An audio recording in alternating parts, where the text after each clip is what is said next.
Chapter 4. Quest. Aliana jolted awake, clutching her pillow tightly, panting. The nightmare faded from her sight. She took a deep breath and tossed her blanket off. She brushed out her long hair and wove it back into a French braid. Changing, she descended the ladder of her small treehouse and strolled through the woods. The morning mist hung over the woods from the Long Island Sound nearby. Dew condensed on every surface. She could feel the damp air in her throat as she breathed. She broke through the tree line and saw the campers milling around the main area waiting for breakfast. She crept past the people to her unmarked table in the mess hall. The meal passed in a blur. The next thing Aliana knew, she saw Kyron and Percy walking towards the big house. That was odd. She snuck up to the large farmhouse and crouched beside the deck just below the pair. She knew Kyron would kill her if he knew she was eavesdropping, but she had to know what was going on. Wait, Percy's voice sounded from the porch. A quest? For what? Kyron sighed. I can't tell you unless you accept the quest. Really? Percy whined. How am I supposed to know it if I want to take it, if I don't know what it is? Another sigh. You'll have to trust me, Perseus Jackson. Percy groaned. You have to tell me something. The longest, most frustrated sigh yet. Someone has stolen Zeus's master bolt. What? Percy sounded both astonished and confused. Who? Aliana rolled her eyes as Kyron sighed again. According to Zeus, you did. Percy scoffed. How could I do this?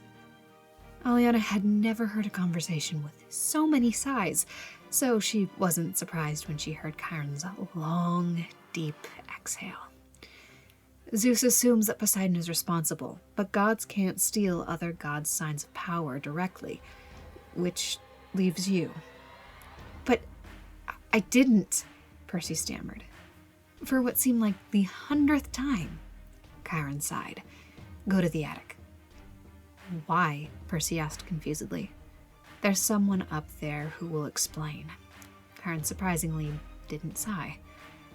But you said, Percy tried, just go. He shifted his weight from one hoof to another.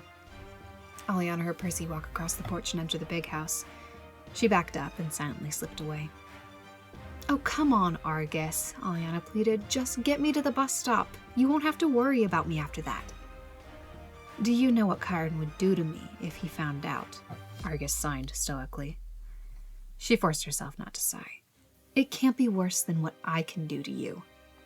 The comment drew the attention of all of Argus's eyes. Is that a threat, Miss Aliana? He signed. It doesn't have to be. She stood her ground. Just let me come along.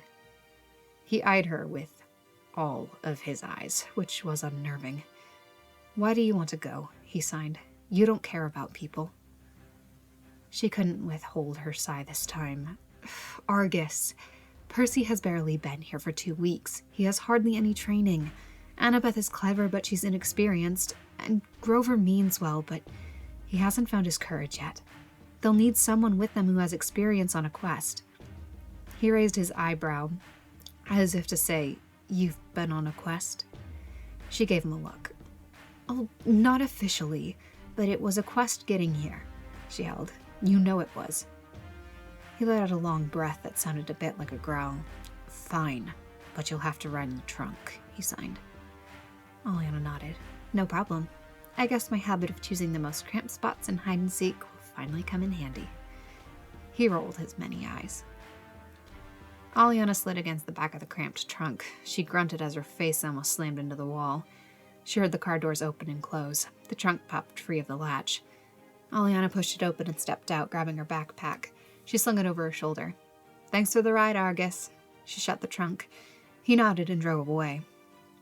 Aliana took a deep breath and sprinted towards the bus. She was one of the last passengers on board.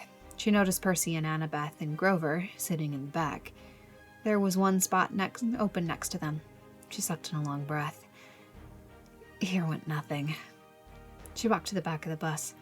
Is the seat taken? Annabeth looked up and scowled at Aliana. What are you doing here? Isn't it obvious? Aliana plopped into the open seat next to Grover, who scooted away from her. I'm here to help you. Who said we needed it? Annabeth sniped. Aliana glared at her. I don't know, Brainiac. Maybe your incompetence? Annabeth moved as if to grab a knife. Guys, Percy jumped in. This isn't helpful. He looked at Annabeth. She's here. We can't change that.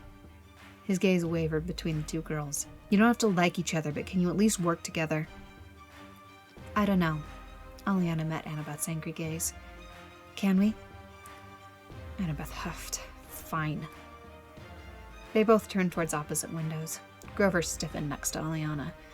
She turned. What's wrong? She froze when she saw what had startled the satyr.